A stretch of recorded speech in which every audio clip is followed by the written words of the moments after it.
Damisi. I'm Josh. I think that bit. And welcome to Dius Podcast. All right, so Damisi, do you want to tell us what the podcast is about?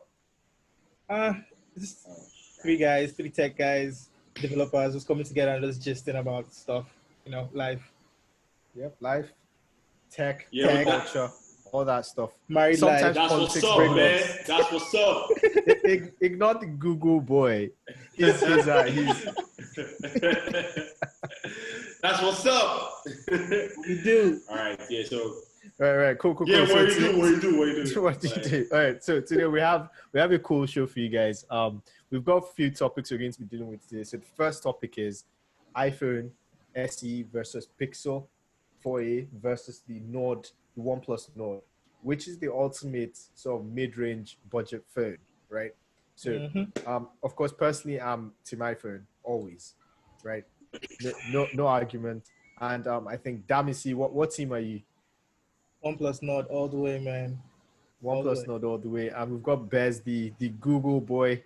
He's a sellout. He sold his soul to Google. So of course, we have only one chip. Pixel all the way. We have only one chip on this call, and that's man. Yeah. Only one chip. All right. Yeah. Okay, so okay, hear me out. So I'm going to start off and tell you why exactly I think there's no point even considering the Nord or the Pixel, right? Because see, when it comes to mobile, I don't think there's any point going outside of Apple for mobile phones or tablets, because I mean, of course, for iPads, tablets, iPads are king. No one's going to argue with that, right? But for phones, right, you lose. The first point is battery life. Of course, who cares about battery life? I mean, most people have power banks nowadays, and the iPhone's battery life is okay enough for it to get through a night out or like an event or something. I can see you shaking your head. I'll come to you in a moment. Yeah, but that's the thing, right? So battery life is fine. I get the arguments, right? Size, screen size. It's a budget phone. It's not for the it's not for the hardcore user who wants to I don't know, watch some weird videos in ultra HD like the guy below me. Oh, that's good. Right. No, so it's not for those guys, right? It's just for, that it's for like the moms, the students, people who just need something to use before they can buy something better. So I completely get that, right? But the big one for me personally is privacy. Apple is the only company that even bothers to pretend in modern times to care about privacy, right? You see all the other companies, they are just taking our data with impunity. They don't even care. Like, when you take the OnePlus, for example, they're still Android. They're a cool company. They've got cool ideas, but they're still Android, which means Google owns them, right? You take the Pixel, that's like Google's ultimate dream. It's a nightmare. You have a piece of plastic in your pocket that is completely controlled by Google. They have all sorts of backdoors in their firmware that's just drinking that data. It's taking your location data. It's taking your banking data. It's taking everything. It's just sucking it, giving it to Google. Like, hey, but just create your AI to replace me using my data. Essentially, that's Google's ones. Anyway, I've ranted for enough. Who wants to go next? Who wants to defend their phone next? Yeah, I think I'll go with the Pixel because, for example, now, like if you compare the audience which of these phones is supposed to service, right? That's the mid-range guys that they don't care too much about all those high-end tech specs, but they worry about simple things like the best camera, right? Or if I fish out that kind of money, but I mean, no offense, but you understand that somebody else will bring you that kind of money to buy that kind of phone is not worried about flagship, maybe because they can't afford it or they don't know too much about tech to buy the flagship. And they're looking for that best cross between money and then what you get from the phone. So the very first thing those guys look out for is for an awesome camera. So what are you getting there? You have the Pixel, which is contributing the best camera out of all those three phones. I'm sure the SE lag that contribute behind even probably the OnePlus Nord. We're going to have to protest that to verify. Then after that, you look at simple things like how much storage space can I get for that price? How much RAM can I get for that price? And I think if it's on confirmed RAM, I'm guessing the SE could be somewhere around the 4 GB RAM. And then now you have like probably the Pixel, 3, right? That's the same 3. So you have probably the Pixel around 8 and 12. Now, to be fair, the SE is probably going to be good at maximizing how it uses other app across all the apps. Apple's optimization. Apple's optimization. Yes. That's it. Yes. Fair. But guys looking at that on paper will say, oh, this is way much more. I'm going for way much more. But you have to remember, Apple never talks about their specs. That's why. Yeah, because you can't find specs online. No, but that's kind of like something that shoots them in the foot. Because if they really wanted to be like address these guys, if they're looking at, I mean, which is bigger? I'm seeing 8, I'm seeing 12. I'm definitely going for what's big. You get it's like simple psychology thinking. Then you have refresh rates, right? Refresh rates, even though I feel like this same audience will not care about refresh rates because it takes a certain kind of eye. People are trying to see difference. Right. Then lastly, I think form factor. I felt that Apple shot themselves in the foot by sticking to the iPhone 8 form factor because if it doesn't create any new line in what phones are right now. Phones are having that long rectangular form, so much more screen that you have other panels. So I feel like if they had gone in that direction, they could have captured a lot of people. I see what you're saying. I see what you're saying. No, but here's my problem with that though, right? Here's my problem with that though, is on the camera issue, right? The iPhone still outperforms the other phones in certain conditions. Because you have to remember things like HDR. I think we lost Reuben for a sec. He's frozen. Yeah. Yeah, but you have to remember things like HDR, like out in sunlight. You get prices for coming second, right? Yeah, no. Hey, I'll yield that. I'll yield the point. But but this is the budget section. So of course, second is not really bad. Second it doesn't matter. It doesn't matter much because it's a full package, right? Because you have to remember that with the Google Pixel, it's mostly software. Yeah. Right? The reason why the camera is so much better than everyone else's is Google's cheating with the AI. They're cheating with AI. That's it, right? So Apple should cheat with AI too. But my point is, no one can touch Google when it comes to AI. We know that. Not even China can touch Google when it comes to AI because these people are just misusing our data for these purposes. Well, but then again, you have the added advantage of you get to that picture at least for the next couple of years, you're going to be supported on like the latest Android update, Google update, that kind of thing. And then you have that factor. For the iPhone, I really can't say, Apple just look up the man, so we're cleaning this line the wall. Ecosystem. Fair. You've got privacy and ecosystem. You've got an Apple. Well, you need to consider these guys don't care. No, they do. See, you guys have been talking. Average I'm coming in. Shut up. Go on. Right. Let's hear the OnePlus guy. Everybody knows about the Apple, right? Apple ecosystem, and they have everything, blah. Google and the AI, the camera, blah. OnePlus, they're getting everything. What's somebody looking at in the budget region? If you want a good camera, go and get the highest pixel. Go and get the 11 Pro Max. You're looking for something that has everything in every single section. The battery is good. The camera is good. It's not the best, but it's good. The screen is good, better than average. What are you talking about? It's and you can't seriously. The Oxygen OS is so much better than stock Android. What? I disagree. I highly disagree. No. You are hitting solid points. You are hitting solid points until you came to that. Right. Look at what's different between Oxygen OS and stock Android. I mean, first of all, you have an Oxygen OS has some weird specular animations. For example, if you turn on airplane mode, plane that goes and then comes back to that thing. I don't want that. It's too much stress. I just want to go on airplane mode, right? I don't want to be seeing no freaky back. Yeah, that can be. Dude, I have a OnePlus right here. This is airplane mode. There's no animation. Oh no. Probably you have it. There's an animation. Go and read. But it's happening with all of that. Oh, that was brilliant. I don't want all of that because it's wasting my time. Do you get that? Yep, I'll agree with that. Then the stock Android is so much cleaner. You get that? It's just so much cleaner.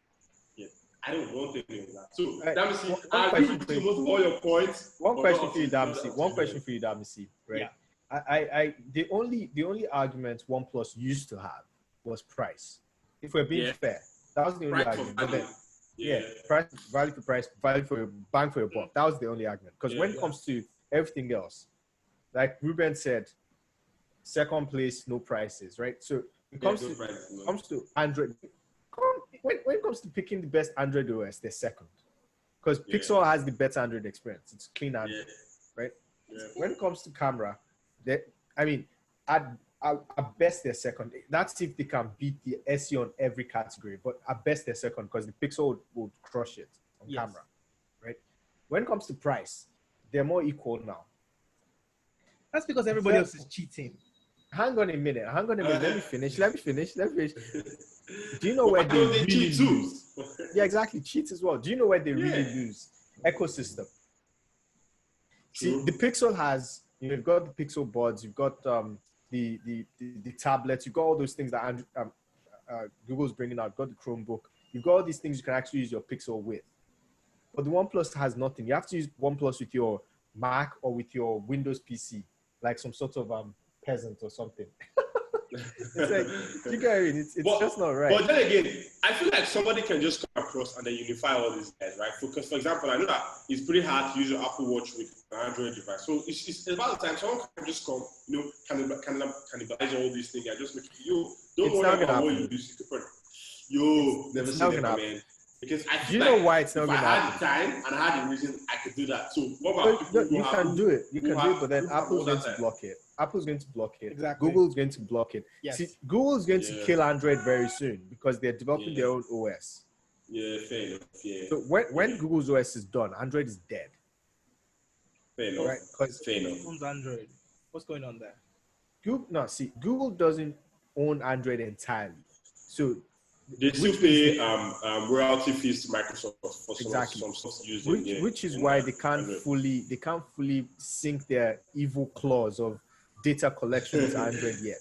So why do you feel these guys are evil? Dude, they're building their own OS that's going to allow them to just destroy your privacy with impunity. Just like there's nothing you can do on that OS that's going to be private. They're watching it on their screens. Right, everything you do. So they're developing their OS. That's gonna happen. Yeah, but to be fair, to give to the SE has the ecosystem on low. Okay, for example, like my app now, Lightroom. You can if you use it on because of for example because of cloud sync, right? If you use iCloud Lightroom on one app and you download it on a new app, you don't have to do anything else. Right? Just download and everything just syncs up. You got on your iPad, on your Apple Watch, on your Mac. Every single so they on have your Apple that. TV. On your Apple TV, guys. Come on. I mean, they have that. I will give them credit for that. Yes, I'll give them credit. But okay, what about a fresh guy? Somebody who doesn't have any of the existing ecosystem to worry about. He's just coming in fresh. Coming in fresh. He's still going to be thinking about the ecosystem just because of how tech works now. Because back then, it used to be you either had a laptop and your laptops are used. Your laptop is used for a very specific set of tasks. So you use your laptop for work, gaming, etc. And then you have a phone that you used to call your mom, and then you have your TV for watching your movies, right? Mm-hmm. So there was very little like functionality between these devices. But now every device is a computer. So I could do my work. I could do everything on the phone. I could do my work. I could do my calling. I could do my media consumption on my laptop. I could do that on my TV now. So it's like, what you now need to look at is seamless transitions. So the ecosystem is more important now than ever. So it's like, I don't want to get an Android phone. Fair and point. then I've got apps on my Android that aren't available on iOS. And then I use a Mac because, I mean, if you use a Windows PC, I feel bad for you, son. It's the hard I think life. we're just gonna agree on that. It's the hard life. It's The like, only thing you should use a Windows PC for is gaming. That's it. Anything outside of gaming, man, that's an L. You're taking the L there. That's it's not worth it. Everybody Save yourself the stress. And then you have the weirdos who use Linux as their main PC, like their main system. So it's like, that's my point. Life is meant to be easy. It's meant to be easy. Don't go intentionally make it hard. There are people who like to suffer. So you have those guys who they use an Android phone, they use Linux, and then you use something else, just like jumping up, and they're suffering all the time. Okay, I mean, taking point what you said about the ecosystem being important now, where in a case most devices are coming from just one single purpose to more purpose. Now, I think something we might address on another episode of the podcast is how the Magic Keyboard has converted the iPad Pro, from just like a single or non-serious device to full-on power workout together. And so that also is still the advantage of the ecosystem at play. So I think we'll give that SE. But still, that's the only thing SE has to trump the other guys. What privacy. Yes. See, that's the thing. See, do you know? Hear me out, guys. Yeah. I think Apple is thinking better than the other companies for this one reason. Apple is looking at the future. The other companies are looking at market share right now. So when you look at the changes Apple is implementing, one thing you notice, one common theme with all the changes Apple is implementing, right, is that one common theme that Apple is all the changes they're implementing is they're looking at how people are going to be interacting with technology in 5 years' time, in 10 years' time. See, most people don't care about privacy now. Like most non-tech people don't care about privacy now. But when governments start to abuse all that data, when corporations start to abuse all that data, you see people really start to care in 5 years. And then by then, Google will be too invested in stealing your data that they can't pull back. Apple is positioning themselves nicely as the privacy guys. Whether or not they're legit, they are keeping true to their claims. Yeah, that's another thing. Yeah. That's how they brand themselves. And again, in 5 years' time, in 10 years' time, technology is going to keep skyrocketing because we understand it's exponential growth, right? It's not linear. So in like 10 years' time, our entire houses are going to be smart. Like the lights behind me, all of that, it's all controlled by my phone. Right? So it's like my TV, I turn my TV on my phone. You get these smart plugs, you can plug things to connect everything. You've got smart fridges. Very soon, you're going to have people who have entire houses that are running off their phone as a hub. So you need that ecosystem locked into place. Okay, that kind of makes sense because I think I'm just going to bring one point. When I was trying to do like security cam for my front door, right? So I wanted something where I wanted to build something local, but I didn't want to get like a Nest cam because how long it's going to take. So I was considering, okay, how do I build on top of Arduino and then still send it securely over down to my desk? So it was way much easier building that on iOS than it was building Android. Even though Android had way much more open source libraries that I could just make it easy. So I think that's private. Okay. So now, to be fair, privacy and ecosystem. What else? We can give that to Apple, right? But then there's that issue with them owning all of our data, everything we do. Apple, you have your phone, you have your iPad, you have your Mac, so now you have a case of somebody having all your data and against somebody who is stealing all your data. Yeah. It's like somebody has all that power and is just looking at you like, okay. Do something. Yeah, so it's scary. So like on my iPhone, I use Google Photos, so that I'm connected to I can get it anywhere I want. I'm not connected to the iCloud. I'm making sure that I'm not sucked into that ecosystem. And the funny thing is that a lot of people don't care about it. Funny enough, a lot of people don't care. People don't care about it now, but they'll care later. If you remember correctly, 10 years ago, no one cared about UI, UX. Yeah. People, all those apps on the App Store, they looked horrendous. Like the original apps. Terrible experience. Oh my God. I think we need to bring that to as a topic later on the podcast because I see people now clamoring for, let's go back to the olden days of I'm like, no. Don't do that. But that's terrible. You see, what's happening now? That was how Apple won the app war because they focused on good UX, good UI, good UX, clean UX, clean UI. So now all the apps that were, they had to vet every app that comes into the app store. Google was like, just chop whatever you want on there. So now people go on the app store looking for quality apps. If your app, like the average user knows what a good UI experience is. So if your app doesn't meet up to it, your reviews are going to be horrible.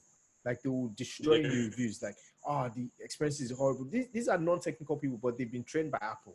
And I think that's what Apple is doing with the privacy thing, right? They're getting people to think, wait, hang on a minute. I don't want to give you all my data. I don't want you knowing. Why am I giving you all this data? What are you essentially? What am I getting from it? So that's. But also the added advantage of Apple also made it easier to be able to use and get apps, find apps. Remember back in school when I bought this chunky as large as Android Windows phone that you could sign up. Remember how to install an app on it? You have to like sideload it from one place and then do this thing here. And then that is like so much stress. Because the average guy doesn't care. Just wants to download and then use. You know, he's not trying to download. Which is why I feel bad for people who use Linux. Sorry, I just have to bring that in. Yeah, like we feel sorry for Linux users. We say it's for the enthusiasts only, man. Yeah, using that on it daily. That's true. Now, this is a perfect point, guys. This is a perfect point for us to segue to the question: should designers code? Because we understand now that UI UX is so important to just making proper software, and companies like Apple have been preaching this time and time again. Jobs, when was there? Of course, RIP to the main man. Yeah. When was it was always banging on good design. So the question is, should designers code? Because we know what we call them, developers should know design. Because if you're a developer and you don't know good design, you're screwed. You don't know how you're screwed. You're not going to make any sales. You have the most functional app, but then no one. Because to the user, the UI is the app.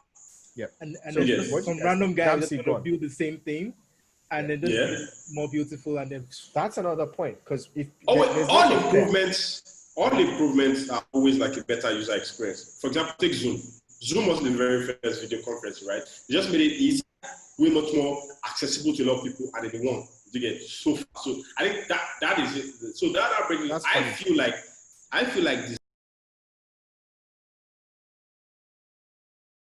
We're talking on designers, should they code? Of course, developers code. We understand that. We understand the importance of code, and if you build a software that doesn't have decent UI UX, someone's going to steal your idea, make it better. Now, Reuben, you'll just tell us about how Zoom beat Google Hangouts and everyone else because they made it easier to use. Easier. Because to the user, your UI, your ease of use, actually your app. You don't care about all the technical stuff that goes on there. So one of the things I also feel like, in as much as designers shouldn't necessarily worry about having coding as a top skill, it makes you understand better use cases of how best to design. Because I've seen some designers throw up stuff on Sketch and Figma that is literally impossible surrounding the computer with the platform they're designing for. Do you get somebody is coming and the person is showing an animation that flips this person, you click this, and I'm like, yo, do you even know how taxing is going to be on the user? Do you get? So I feel like if you understand a little bit of the constraints of the platform and how to code from that, you're not going to have wars between designers and developers. Because I've seen cases where a designer, I mean, it was a funny experience. The designer was so proud of this design. I went back to the engineer, and the engineer, the first thing you asked him was, "Yeah, are you for real?" That was what he said. Like, "Are you for real?" Because it's like, what is this? Like, where do I even start from there? Like why? You get? And then we went on and on, and then we had to go back to the design that make it easier for the engineers to implement. So I feel like designers should have like a little bit of coding experience so they can understand what is possible and what is not possible, and then build on what is possible to like different new levels. Yeah, I agree with you completely. I mean that makes a lot of sense because it's definitely a problem when you see like these designers that they watch one TED talk and then all of a sudden they're bringing these weird like just animations and they're just like it's swimming around and like, oh my god, bro. It's almost as if they had some LSD or something and then they had some revelation and it's just like colors and why you doing this? Yeah. No, it's definitely a problem. But one issue I have though, is what you guys think this would do to saturating the market. So hear me out. One of the biggest problems when it comes to getting an idea from your head as a developer to a reality is the design, it's the UX, it's the assets, right? It's the color schemes. Now, if you have designers who are able to, get the same ideas and just like rapidly prototype, would that then mean that job descriptions will permanently change? So you'll no longer be designer developer, but developer would automatically mean you are UI UX dev, because that'll be the only way to survive, right? But I don't think so, because I feel like everybody will still have what they prefer to do. You still have your core at which you're really good at. But we're talking about prototyping. You're looking for how the fastest fastest to get the idea to market, right? When you get to market, you establish product market fit. You see people like this thing. Can then go meet it? A well-established, okay, you come on board and then we design it. So I don't think there will be much difference in how the roles will change. I feel like there will be much more synergy. I'm more understanding because it means that I don't have to wait for a designer to roll, but I know that I need a designer. Because if I know that I need a designer, when I get to that point, okay, you come on board and then work it. So the same thing with the designer. Maybe a pure designer wants to code something. Now there are no code tools coming up, springing up left and right. Now we know that yes, no code tools are good, but we know that if you want to build like a big, large scalable system, sometimes they fail. Yeah. So it's good to start with the prototype, and then after a couple of years, like, okay, guys, this thing is like very big. I want to build like a yeah, that makes sense. That makes sense. Yeah, definitely. It works both ways. Like a designer should learn how to code, and a developer should learn how to design. Yeah, so yeah, I agree with you. I agree with you. And I think that's going to be interesting to see where that conversation ends up in like 10, 20 years when we have all these, everyone can code, everyone can UI, everyone can UX, mature. And we have like these armies of school kids leaving school looking for dev jobs, having to start startups. And it's going to get more cutthroat because you either make it, your business takes off, your app works, you become rich, or you fail and you're back to McDonald's or wherever. That's a little bit unfair on McDonald's. It's going to be brutal. Anyway, let's speaking of brutal, our final topic for today, guys. Yes. The Batwoman CW series. Oh boy, where do we start? First of all, I know Reuben I say all of the CW series should be stopped. Those guys should be stopped. One moment, Reuben. To be fair, Stargirl, their new one, is actually pretty good. Okay. If man. It's okay. It's got interesting. It's dark. It's not like it's not surface level milk toast. It's dark. People are dying and you're like, wait, what just happened? That person's dead. Okay, fine. Stargirl's fine, but the other ones I can agree with you. But in particular, Batwoman was a mistake, right? And did you guys hear they fired Ruby Rose, right? No, I mean, according to my head, she left from neutral, like it was neutral. We know what that means. We know what that means. When a company says, "Oh, it was mutual," it means we fired you, but don't sue us. So that's where that exactly. No, we fired you and you agreed. So that was mutual between both of us. Yeah, exactly. First of all, I feel like they didn't really want to. I'm saying this is my opinion. I could be wrong. I feel like they didn't really want to just create a show also enjoy the Batman character.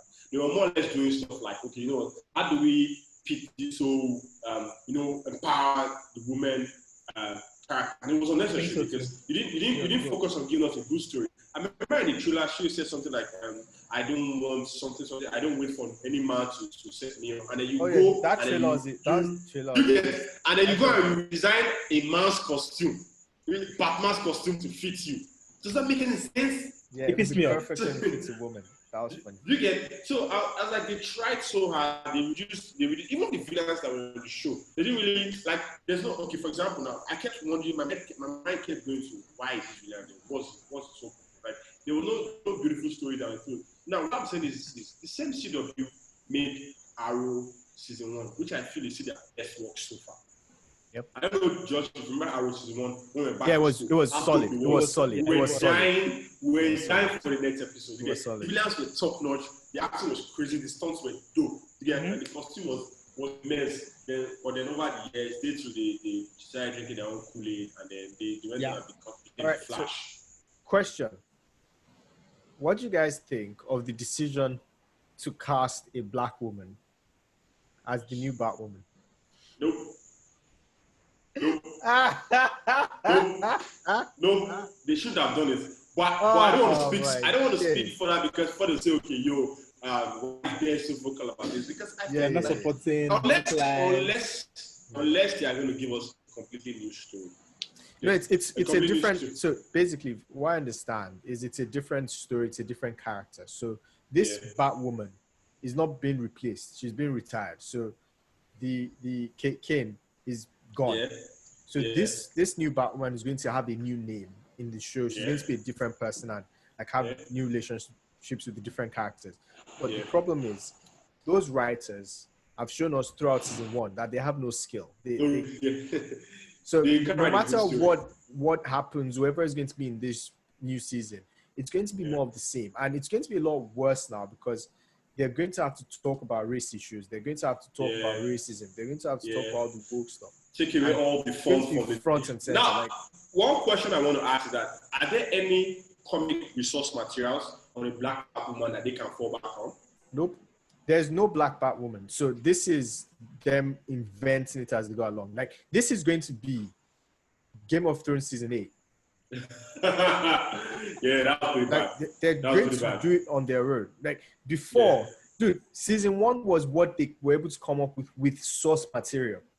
They had source material for season 1. Imagine what that was the best they could give us. Now, this is them inventing a new storyline. So this is going to be something else, man. Yeah, I mean, I'm kind of looking forward to how they will do this. I just hope, because I would love to. I would love if they prove me wrong and make it good, because that means that I'll get a good experience. I'll get a good listen. But if not.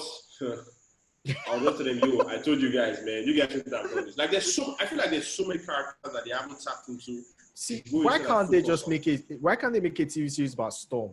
Like, they already have a black. They already have a black. Very popular. There's so many fantastic powers. Yeah. Make a TV series on the Black Panther people. There's so many materials you can work on. Diverse characters. They could build new stories. Yeah, and even beyond that, they could make new stories. There's no one stopping you from making a new story, inventing a new superhero who's black. I mean, look at Black Lightning, for example, on Netflix. Yeah, right. Yeah. That's its own. The show is a bit so, but at the very least, it wasn't like they changed the character. Yes, they changed the race of the character. Right? We always. If you were going to watch a show called Black Lightning, you knew what you were getting into. Yes. So it wasn't as if they tricked you. These guys, they tricked us. They told us, oh man, Batwoman is coming. So if you like the comics, you're like, oh yes, finally. The same way with Supergirl. It's like, oh, Supergirl is coming. You're like, yes, finally. And then you get in, you're like, oh. That show was so bad. I got beaten. It's so bad. What is this? I just wondering what's going on the entire time. But to be fair, on the plus side, I'm actually shocked that Stargirl is good. I'm gonna watch it. Dude, it's actually good. Like, if you can get past, because of course the main character, the lead actress, is in high school, and it's about the children of like the past superheroes. So it's still got that sort of, they're kids, so they'll act like kids in certain situations, which is fine. If you can look beyond that, the story is actually pretty solid. Like, talking about kids as superhero, that brings it back to Warrior Nun. I don't know if you guys saw it, the series on Netflix. I started it, and within the first 3 minutes, the lead actress managed to annoy me not watch the rest. After 3 minutes, I stopped. I couldn't. I saw it at the beginning. I loved every other character apart from the lead actress, because I was like, "Yo, this is some serious stuff." I get that you are trying to be funny, but it seems a little bit overdoing so much serious stuff. Yeah, like just calm down. Enjoy professional. So I think it was too much. Talk about that. I couldn't do it. Mary seems to be my favorite character. I didn't go past the first 3 minutes. Like after the first 3 minutes, I was like, I'm out. I'm done. I can't add to my stress. I watched TV to de-stress, not to take on more business to be angry at everything. So I just left it. So that was that for me. What I got from the trailer of that, I couldn't watch it. After watching the trailer, the premise just seemed weird. She was having dreams about dying, and then she died, and then she woke up where she was dreaming. Like, it's to be fair,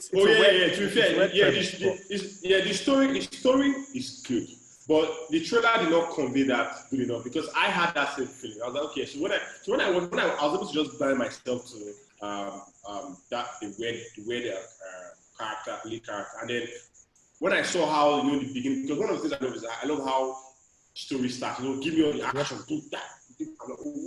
Yeah, of course. No, action top notch, CGI top notch, but it's the story at the end of the day, right? I mean, show me pretty pictures, but then I'm not 10 anymore, so I'm not sat there looking for shiny colors. You have to engage my mind, or just in the channel, right? We have too much entertainment now for me to sit through nonsense TV. Do you know what I mean? I could just watch something else. So that's it, guys. So I think this is a good place to round off the first episode. This was fun. We talked about the iPhone SE Pixel, the Nord, and how terrible the Nord is, and of course we bashed Linux users for a bit. And of course, somebody's gonna get angry. I can sit down. See, he's getting ready to charge, but not. So we also talked about designers, designers and coders, and I think personally, eventually in the future, we're going to have like an amalgamation of the two jobs into one, because that's the way you're going to survive. Especially if you're doing this on your own as an indie or whatever. And of course, finally, we talked about how terrible Batwoman is and CW, and they need to stop making woke superhero shows. Anyway, guys, that's been it. I'm Josh. Big and best. Warrior Cares.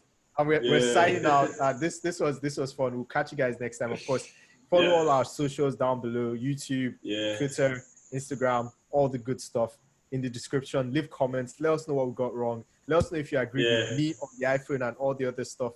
And of course, feel free to disagree with the rest. They wouldn't mind. And hey, guys, it was fun. Thanks for coming. Thanks for taking our time, guys. And we'll see you guys next time for the next episode of another amazing chat.